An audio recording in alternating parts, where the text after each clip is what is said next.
গৌতম পরীক্ষা সবাইকে নমস্কার। আজকে হাতাই কত আমাদের সরকার আসার পর এই বড় মেলা পাহাড়ের নাম হাতাই কত দিয়েছে। হাতাই কতরে আজকে ভারতীয় জনতা পার্টির এই যে নতুন করে যে এখানে যে জনসভা, পাশাপাশি এখানে যে আমাদের যোগদান সভা, এই যোগদান সভায় এখানে উপস্থিত মঞ্চে একটু আগে যার বক্তব্য আমরা শুনলাম, শ্রী রাজীব ভট্টাচার্য মহোদয়, অনারেবল প্রেসিডেন্ট ভারতীয় জনতা পার্টি ত্রিপুরা প্রদেশের এবং রাজ্যসভার সদস্য, বিস্তারিতভাবে উনি আমাদের সামনে সবার সামনে উনি ওনার কথা রেখেছেন। আমাদের মাননীয় প্রধানমন্ত্রীজি কি কাজ করছেন, আমাদের সরকার কি কাজ করছেন, জনজাতিদের জন্য কি কাজ করছেন, এটা মোটা এখানে আলোচনা উনি রেখেছেন, কারণ সময় কম, পুরো আলোচনা সম্ভব না। এখানে উপস্থিত আছেন আমাদের অনারেবল ট্রাইবেল ওয়েলফেয়ার এবং অন্যান্য দপ্তরের মাননীয় মন্ত্রী শ্রী বিকাশ দেববর্মা মহোদয়, যেভাবে উনি সবসময় বক্তব্য রাখেন, জ্বালাময়ী বক্তব্য আমরা এখানে আজকে শুনলাম। এবং এই জ্বালাময়ী যে বক্তব্য, এটা কিন্তু মনের ভিতর থেকে জ্বালাময়ী। অনেক ঘাত প্রতিঘাতের কারণে ওনার মধ্যে মনের ভিতরে যে আগুন, সেই আগুনটা আপনাদের সামনে উনি প্রকাশ করেছেন এবং বিস্তারিত উনিও ওনার দপ্তরের আলোচনা এখানে রেখেছেন। আমাদের মাঝে উপস্থিত আছেন আমাদের পবিত্র বিধানসভার যিনি চিফ হুইপ এবং কল্যাণপুর বিধানসভার মাননীয়া বিধায়িকা শ্রীমতী কল্যাণী রায় মহোদয়। এখানে উপস্থিত আছেন কল্যাণপুরের মাননীয় বিধায়ক শ্রী পিনাকি দাস চৌধুরী মহোদয়। এখানে উপস্থিত আমাদের মাঝে যিনি যুবক আইকন, আমাদের জনজাতি যে গোষ্ঠী, তাদের মধ্যে আমরা আগামী দিন ওনাকে নিয়ে অনেক স্বপ্ন দেখছি, আমাদের জেনারেল সেক্রেটারি ভারতীয় জনতা পার্টি ত্রিপুরা প্রদেশে বিপিন দেববর্মা মহোদয়। এখানে এমডিসি উপস্থিত আছেন শ্রী সঞ্জীব রিয়াং, এবং এখানে যে টাকার জলামণ্ডলের যিনি সভাপতি শ্রী নির্মল দেব বর্মা, এবং এই আমাদের যে রুরাল সদর রুরাল যে ডিস্ট্রিক্ট, সেই ডিস্ট্রিক্টের সম্মানিত প্রেসিডেন্ট শ্রী গৌরাঙ্গদেব ভৌমিক মহোদয়, এবং মান্দাই, যার উদ্যোগে আজকে এই মান্দাইয়ের যে মন্ডলের উদ্যোগে এখানের যে সভা, সেই সভার এবং সেই মন্ডলের যিনি সভাপতি শ্রী অভিজিৎ দেববর্মা মহোদয়।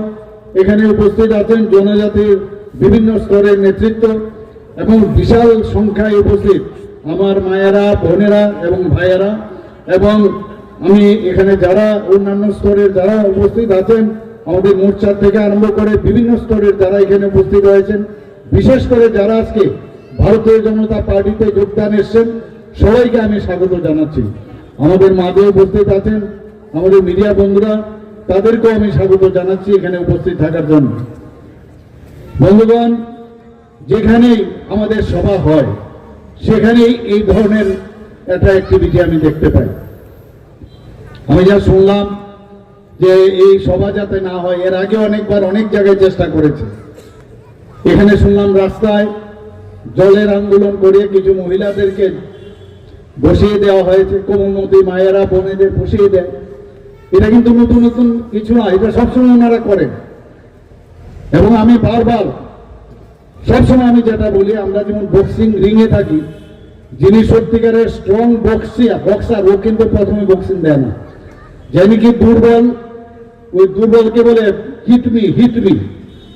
তা আমরা যখন এই ধরনের কাজ করে, তা আমাদের যখন হিটমি করে, তখন ওই যে বক্সার স্ট্রংলি যেভাবে একটা মক্কা দেয় এমনিতে পড়ে যায়। তো আমাদেরকে এইভাবে বারবার এইভাবে এই ধরনের আন্দোলন দিয়ে, চালাকি দিয়ে মহৎ কাজ করা যায় না। ভারতীয় জনতা পার্টি শুধু ভারতবর্ষে না, শুধু ত্রিপুরাতে নয়, সারা পৃথিবীর মধ্যে শক্তিশালী পার্টি। কাজেই এখানে কিন্তু এই যে নিউটনসের যে ল আছে, যে every action there is an equal and opposite reaction, আমি বলবো এখন উল্টো। Every action there is an strong and more reaction to the opposition party. আপনারা কিন্তু এখনো ভুল করছেন, এখনো সময় আছে। এইভাবে করে আমাদের কোমলমতি জনজাতি ভাই বোন তাদের উন্নয়নে বাধা সৃষ্টি আপনারা করবেন না, এখনো সময় আছে। আর আমি বলছি ভারতীয় জনতা পার্টি জনজাতিদের উন্নয়নে যা যা এতদিন ধরে যে দাবিগুলো ছিল আমরা করব, আপনাদের মাধ্যমে আমরা কেন করব? আমাদের মাধ্যমে জনজাতিদের যা সমস্যা আমরা করব। আমি অন্যের মাথায় হাত দিয়ে অন্যের উপর পা দিয়ে আমি কেন করব? মাননীয় প্রধানমন্ত্রী যে পরিষ্কার বলেছেন, এবং সেটাই হচ্ছে আসল কথা। ভালোভাবে থাকতে ভালো, নতুবা আমরা আমাদের মতো কথা বলবো, আমরা আমাদের মতো কাজ করবো, এবং আগামী দিন জনজাতিদের উন্নয়নে যা যা করা দরকার আমরা সেটা করব। আমার মাননীয় বিধায়ক এবং আমাদের যিনি মাননীয় মন্ত্রী ট্রাইবাল ওয়েলফেয়ার মিনিস্টার, উনি কথাটা বলেছেন, অনেক সময় বুদ্ধি চালাকি কিন্তু গলার দড়ি হয় না, হয় কি না? বেশি চালাকি ভালো না কিন্তু। এবং এই যে বেশি চালাকি কিছুক্ষণের জন্য অনেকে বুঝবে, কিন্তু এখন যেখানে যায় আমরা দেখতে পাচ্ছি বিশেষ করে মহিলারা, জনজাতি মহিলারা ভারতীয় জনতা পার্টির প্রতি আকৃষ্ট হচ্ছেন, মোদিজিকে চিনেছেন, বুঝতে পেরেছেন, ওনার উপর বিশ্বাস এসেছে যে একমাত্র মোদিজি যখন আসলেন আগে তো কিভাবে যেতেন রাস্তার মধ্যে দিয়ে, কি সমস্যা হতো, আজকে এই রাস্তা কত সুন্দর হয়ে যাচ্ছে বন্ধুগণ। ন্যাশনাল হাইওয়ে, একের পর এক ন্যাশনাল হাইওয়ে, ছটা ন্যাশনাল হাইওয়ে দিয়েছে। আপনারা কোনোদিন ভেবেছেন যে আগরতলা থেকে বা এই জায়গা দিয়ে আপনাদের রেল যাবে? মোদিজি আসার পর হীরা মডেল দিয়েছে, এত রেলে করে আমরা আসা যাওয়া করি। এখন আমাদের ইন্টারনেট দিয়েছে, আমাদের এয়ারওয়ে দিয়েছে, আমাদের একের পর এক যা যা উন্নয়নের জন্য যা দরকার মাননীয় প্রধানমন্ত্রী দিচ্ছে। এর আগে আমরা অরণ্যের উদয় আমরা দেখেছি, ক্রোকোডাইল টিয়ার। কাজে আগামী দিন যারা এই ধরনের চেষ্টা করে সুশ্রুড়ি দেয়, এটা বিভিন্নভাবে সুশ্রুড়ি ঘুম থেকে ওঠে চেষ্টা করে কি করা যায়, আমাদের কাছে তো কোনো ইস্যু নেই, কি করা যায়, চলো রাস্তা ঢুকো, স্ক্রিপ্ট নিয়ে আন্দোলন করো। আরে আমি বারবার বলছি স্ক্রিপ্ট নিয়ে আন্দোলন করার কোনো প্রয়োজন নেই, নিজেরা আপনারা স্ক্রিপ্ট তৈরি করুন। আপনারা এই স্ক্রিপ্ট নিয়ে বারবার কথা হয়েছে, কিন্তু তারপরে স্ক্রিপ্ট নিয়ে কথা হচ্ছে। আপনারা নিজেরা, আপনারা ঠিক আছে আপনারা বাংলা স্ক্রিপ্ট নেবেন না, তাহলে দেবনাগরী নেন। আপনি হিন্দিতে কথা বলেন, দেবনাগরীতে কথা বলেন, তাহলে হিন্দিতে কেন আপনি স্ক্রিপ্ট নেবেন না? আমাদের নিজের দেশের আপনি স্ক্রিপ্ট বানান, বা নিজেরা, আপনাদের এখানে প্রচুর জনজাতিদের মধ্যে বিদ্বান ব্যক্তি আছে, আমার কাছে বইও দিয়ে গেছে ওনারা। আপনারা নেক্সট জেনারেশনকে কি বলবেন যে আমাদের স্ক্রিপ্ট আমরা নিজেরা তৈরি করেছি, চাকমারা যদি স্ক্রিপ্ট তৈরি করতে পারে তাহলে আমরা কেন স্ক্রিপ্ট তৈরি করতে পারবো না? তো সেই স্ক্রিপ্ট তৈরি করা হয়েছে, নেক্সট জেনারেশন বলবে দিস ইজ আওয়ার স্ক্রিপ্ট। এইভাবে যে স্ক্রিপ্ট, ফরেন স্ক্রিপ্ট আমি কেন আমি নেব? এখন বলবে যে এমুক জায়গায় স্ক্রিপ্ট আছে আমরা কেন নেবো? Forget about other state or other country. ইংরেজরা রোমান স্ক্রিপ্ট গ্রহণ করেছে, এর জন্য আমরা কি গ্রহণ করবো? ভারতবর্ষের সংবিধানে কি লেখা আছে যে 8 শিডিউলে যে একদম পরিষ্কার লেখা আছে কোন রকম স্ক্রিপ্ট, ফরেন স্ক্রিপ্ট অ্যালাউড না। যদি ফরেন স্ক্রিপ্ট অ্যালাউড না হয় তাহলে এটা মান্যতা রেজিস্ট্রি কি করে হবে আগামী দিন? কিভাবে তার সংবিধানে তার যুক্ত হবে? যখন এই কথাটা বলে না আমরা 8 শিডিউলের দরকার নেই, আমরা 7 শিডিউল বলি হবে। তো এই যে চালাকির মাধ্যমে বারবার ভুল বুঝানো, আমরা তো কোনো স্ক্রিপ্টের বিষয় বলছি না, আমরা বিধানসভায় বলেছি, তখন বিধায়ক ছিলেন, সেখানে আমাদের অপোজিশন পার্টির ওনারা ছিলেন, ওনাদেরকে একজন বললেন কি যে আমরা এই তামিল স্ক্রিপ্ট নেব। আমি সাথে সাথে বললাম যে okay welcome, you do it, we accept. কিন্তু পরবর্তী সময়ে দেখা গেল আবার পিছিয়ে গেছে বন্ধুগণ। এইভাবে হয় না, এইভাবে কোনোদিন জনজাতিদের উন্নয়ন হবে না। আমাদের যে পার্টি মাননীয় প্রধানমন্ত্রীজি যেভাবে আমাদের ভারতীয় জনতা পার্টিকে শক্তিশালী করছে, আজকে দেশকে শক্তিশালী করছেন, ইনফ্রাস্ট্রাকচারের দিক দিয়ে শক্তিশালী করছেন। আজকে আমাদের যে উন্নয়ন, ভোকাল ফর লোকাল, যে নিজের জিনিস বিক্রি করে আজকে সারা পৃথিবীর সমস্ত দেশ জিডিপির দিকে আজকে কত নিচে চলে গেছে। আমেরিকার মতো যে স্টেট, আমেরিকার মতো যে কান্ট্রি, সেখানে 2% চলে গেছে, আর আজকে আমরা 8% উপরে চলে গেছি বন্ধুগণ। এমনিতেই চলে যাচ্ছে না। আজকে নর্থ ইস্টার্ন জোনের মধ্যে ত্রিপুরা আজকে পার ক্যাপিটা ইনকাম 2য় স্থানে হয়ে গেছে। আমাদের জিএসডিপি ত্রিপুরা নর্থ ইস্টার্ন জোনের মধ্যে সেকেন্ড হাইয়েস্ট। আমাদের নীতি আয়োগের মাধ্যমে ত্রিপুরাকে একদম ফ্রন্ট রানার স্টেট হিসেবে ডিক্লেয়ার করেছে। আমাদের সারা 28টা রাজ্যের মধ্যে ল অ্যান্ড অর্ডারের দিক দিয়ে নিচের দিক দিয়ে আমরা তৃতীয় স্থানে। অর্থাৎ আমরা আগামী দিনে যেভাবে আমরা কাজ করছি সেইভাবে মানুষ সারা ভারতবর্ষের মধ্যে, মাননীয় প্রধানমন্ত্রীজি কিছুদিন আগে ওয়েস্ট বেঙ্গলে এসছেন, সেখানে ক্যাম্পেইনের মধ্যে কি বলেছেন, जाइए आप लोग देख के आइए त्रिपुरा में कैसे डेवलपमेंट हो रहा है। এর অর্থটা কি, আমরা যে সঠিক ভাবে যে চলছি এই মানদণ্ডতে সেটা বোঝা যায়। বন্ধুগণ, আপনারা জানেন মিজোরাম এবং গোয়ার পরে ত্রিপুরা আজকে পূর্ণ সাক্ষরতা আজকে স্টেট হিসাবে ডিক্লেয়ার করা হয়েছে বন্ধুগণ। এবং সেখানে কিন্তু লোক সংখ্যার যদি আমরা হিসাব দেখি, সেখানে আমরা মিজোরাম এবং গোয়ার থেকে আমরা অনেক বেশি। তারপরে আমরা কিন্তু 95.6% আমরা কিন্তু সেই সাক্ষরতা দিক দিয়ে আমরা অনেক বেশি উপরে আমরা চলে এসেছি। আজকে ডিরেগুলেশনের বিষয়ে আজকে মাননীয় প্রধানমন্ত্রী যে চিফ সেক্রেটারিরা গিয়েছিলেন, সেখানে প্রথম স্থান এই ডিরেগুলেশনের মধ্যে ত্রিপুরা ফার্স্ট হয়েছে ডিরেগুলেশনের মধ্যে।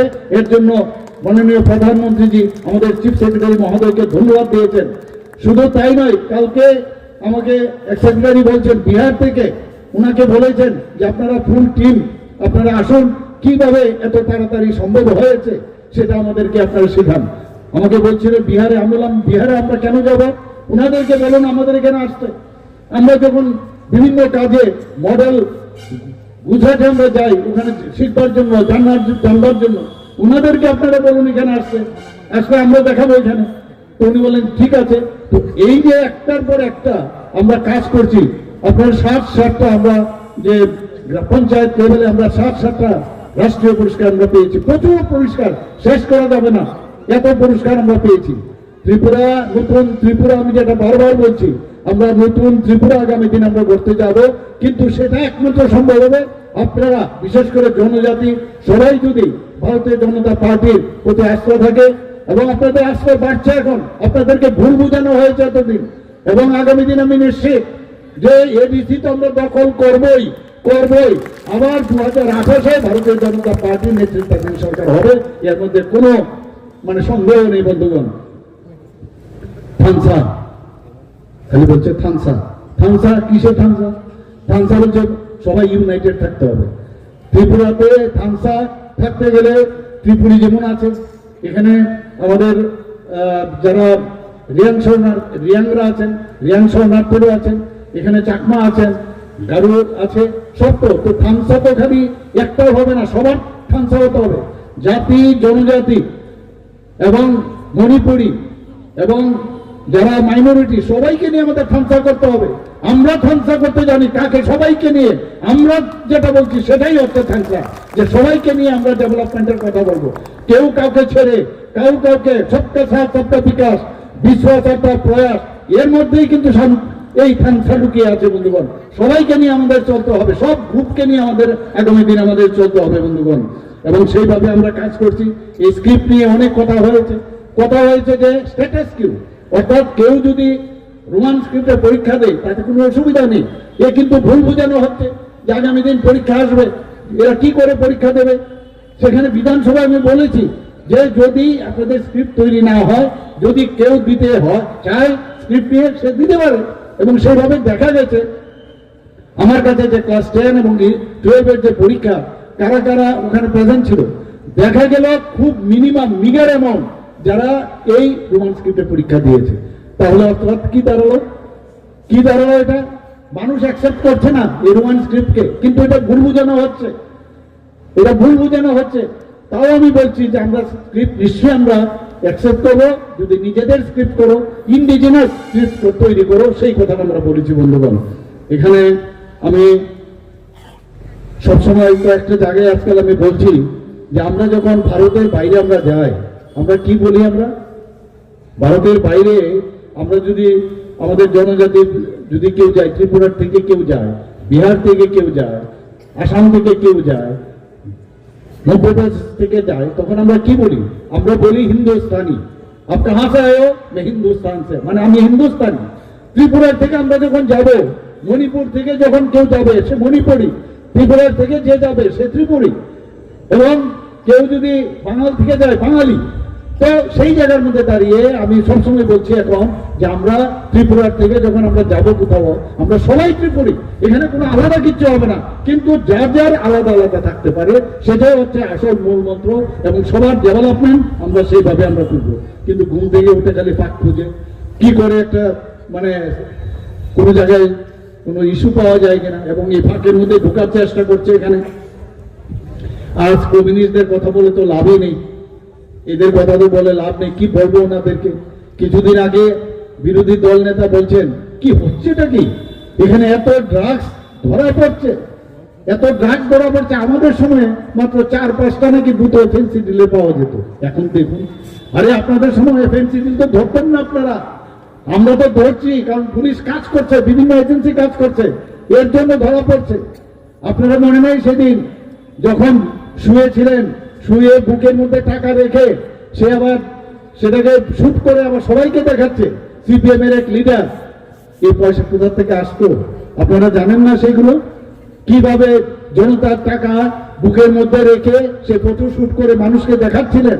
আর আপনারা বলছেন যে এখনই বিজেপির কাটমানি ইত্যাদি ইত্যাদি নানা রকম আপনাদের সময় কি কি করেছেন সেগুলো আর সব মানুষ জানে।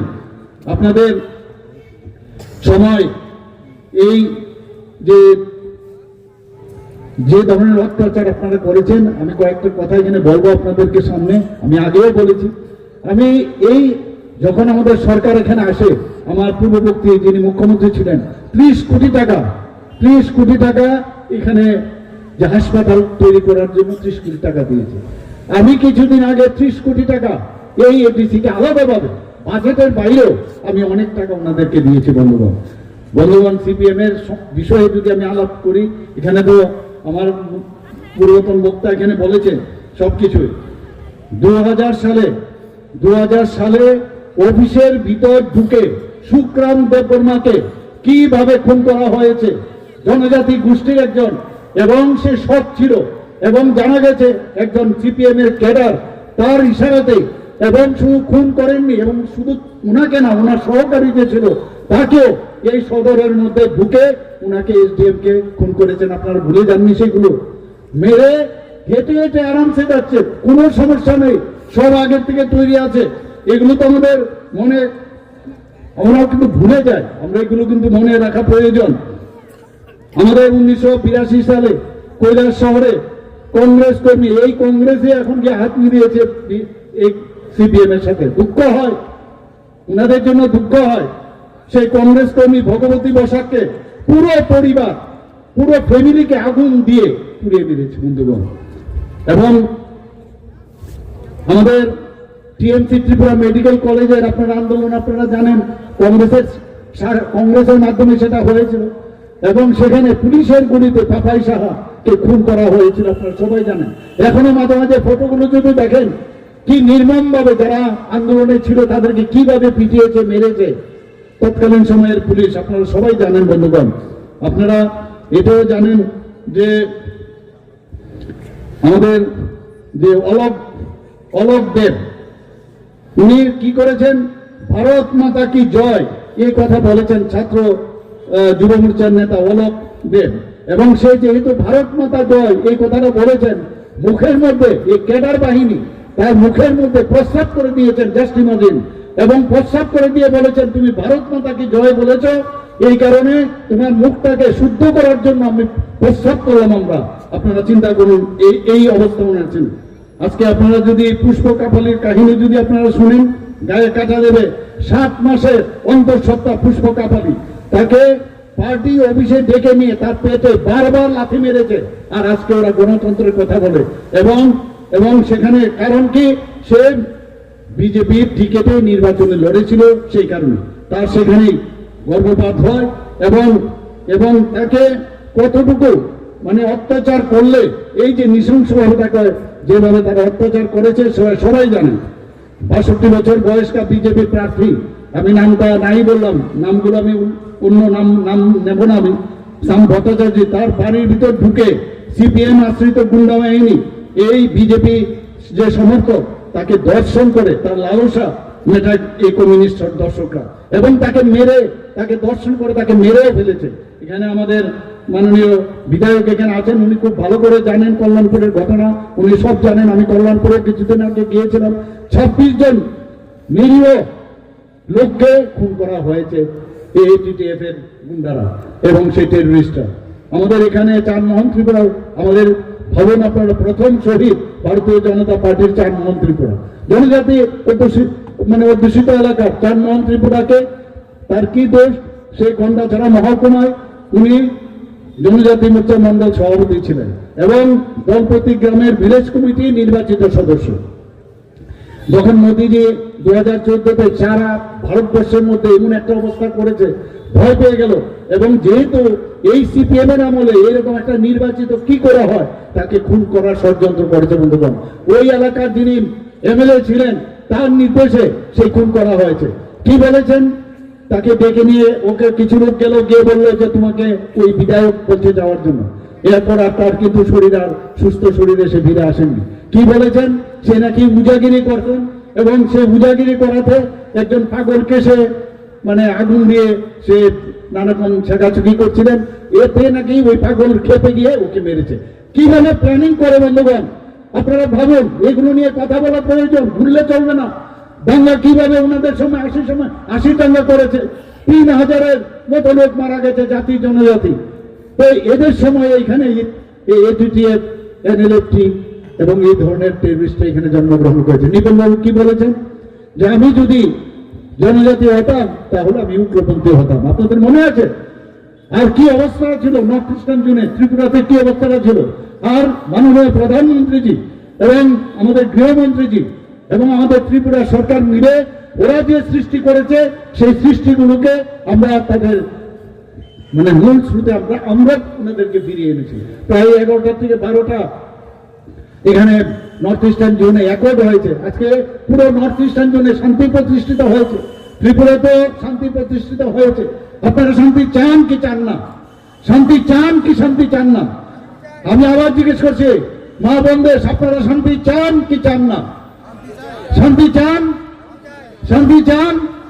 তাহলে ভারতীয় জনতা পার্টিকে আপনাদের এই ডিসি ইলেকশন যে আসছে এবং আমাদেরকে ভারতীয় জনতা পার্টি মাননীয় প্রধানমন্ত্রীজি, আমাদের জেপি নাড্ডাজি আমাদের পাশে উপস্থিত আছেন, আমাদের ত্রিপুরা প্রদেশের মাননীয় সভাপতি রাজীব ভট্টাচার্যকে জেতাবেন কিনা? জেতাবেন কিনা? চুপ করে থাকলে হবে না, বলতে হবে, জেতাতে হবে। কারণ শান্তি, যে কোনো উন্নয়নের জন্য শান্তি ছাড়া কোনো অবস্থায় সম্ভব হয় না বন্ধুগণ। আপনারা এটাও জানেন, কিছুদিন আগে এখানে আমি একটা কাহিনী বলছিলাম, কি অবস্থা ত্রিপুরাতে করেছিল। এখন বলছে যে এখানে গণতন্ত্র নেই, গণতন্ত্র নেই। 2003 সালের 14ই আগস্ট রাত্রি তখন 9টা, 3-4টা ফ্যামিলি শুয়ে আছে। কোথায়? সেই তেলিয়ামুড়া থেকে খোয়াই যাবার রাস্তায়, কমলনগর। এবং সেটা ছিল 14ই আগস্ট, নেক্সট ডে 15ই আগস্ট। একদল সশস্ত্র খুনি এবং তাদের যে সবুজ রঙের শার্ট প্যান্ট, কারো সবুজ শার্ট এবং মাথার মধ্যে গামছা পরা, হাতে AK-47, ধারালো টাক্কাল, ঘরে ঢুকলো, বাস ভেতর ঘরে প্রথমে আগুন লাগিয়ে দিল। আগুন লাগানোর পর দরজায় লাথি, শুরু হয়ে গেল নিধনযজ্ঞ। কাউকে কুপাতে থাকলো, কাউকে গুলি করে মারলো, জীবন্ত পুরো মারা হলো। শুধু তাই নয়, যারা গবাদি পশু ছিল তাদেরকেও পুড়িয়ে মারলো তারা। এবং সেই সংখ্যাটা কত? 14 জন। পরের দিন অনেকে 15ই আগস্ট, অনেকে অনেক জায়গায় ছেলেমেয়েরা 15ই আগস্ট আমাদের স্বাধীনতা দিবস পালন করতে যাবে, তাড়াতাড়ি শুয়েছিল। এই টেররিস্টরা তাদেরকে পুড়িয়ে মারলো, খুন করলো, টাক্কাল দিয়ে কুপিয়েছে, গুলি করেছে। এই ছিল সিপিএম এর সময়ে। এবং অফিসার, যে পুলিশ অফিসার সামনে দাঁড়িয়েছিল, কিচ্ছু করেনি কেউ, কোনো অ্যারেস্ট নেই। তারা আবার টার্গেট কোথায় করলো? এখান থেকে প্রায় 14 জনকে ওরা মেরে ফেললো। সেখান থেকে বেরিয়ে ওদের টার্গেট কোথায়? সেটা হচ্ছে নরেন্দ্র সরকারের পরিবার থেকে বেরিয়ে ওরা তুতাবাড়ি দিকে যাবে। তুতাবাড়িতে যাওয়ার কিন্তু কোনো কারণে সেখানে কিন্তু যায়নি, ওরা চেঞ্জ করে দিল। মানে তাদের প্রোগ্রাম। সেখান থেকে বড়লুঙ্গা গ্রামে পৌঁছলো আবার, সেখানেও দিন মজুর গরিব প্রায় 16 জনকে ওরা খুন করেছে। এখন সিপিএম বড় বড় কথা বলছে যে গণতন্ত্র কোথায়, গণতন্ত্র কোথায়। আমাদের সময়ে গণতন্ত্র আছে বলে আজকে 28টা রাজ্যের মধ্যে আমরা নিচের দিক থেকে আজকে ল অ্যান্ড অর্ডারের দিক দিয়ে আমরা তৃতীয় স্থানে। আমি কিছুদিন আগে ডিজি এবং আইজিপিদের নিয়ে বসেছিলাম, তাদেরকে বলেছি যে ল অ্যান্ড অর্ডারে আমরা কেন প্রথম নিচের দিক থেকে আমরা হব না, সেইভাবে আমরা যাতে কাজ করি তাদেরকে আমি নির্দেশ দিয়েছি। বন্ধুগণ, এখানে জনজাতিদের বিষয়ে অনেক কথা এখানে বলেছেন। আজকে মহারাজাদের নিয়ে আগে কারোর কিন্তু রাজশব্দ ছিল না। আমাদের সরকার আসার পর যেভাবে জনজাতিদের আমরা সম্মান দিয়েছি, বিশেষ করে মহারাজাদের, এর আগে কেউ দেয়নি। আজকে মহারাজার প্রতি সম্মান দেওয়ার জন্য আমরা কি করলাম, সিঙ্গার বিল যে নাম, মহারাজা বিক্রম কিশোর মানিক্য বাহাদুরের সময় one of the oldest airport সেটা ছিল।